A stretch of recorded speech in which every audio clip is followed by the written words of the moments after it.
Hello guys, we're going to use this to make our low bun, but this is helpful so that our hair don't fall off from the bun. We're going to make it really tight and beautiful with the flower element that is adding it to it.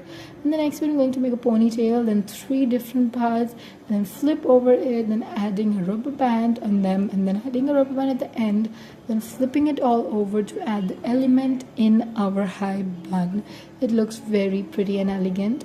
In the next one, we're going to make a half ponytail, braid it into 2 different ways, and then we're going to add the Japanese hairpin to make it look very elegant yet pretty. And the next one, this is a very different kind of tool. You have never seen it, so make sure to copy the exact same thing as shown you in the video. It's a half tie bun, but it looks very pretty and it doesn't fall off in any way. This gives you a very pretty element.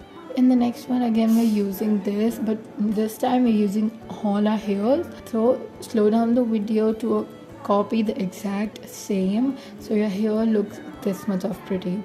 In the next one, we're going to make a half pony, and then we're going to roll over the hairs exact in the video, and then we're going to use a metal butterfly clutcher. It looks very pretty. In the next one, we're going to take all our hairs using our fingers, then spin it over and then make a very low bun. Then we're going to use this Japanese hairpin and adding the element to it. Thank you guys for watching.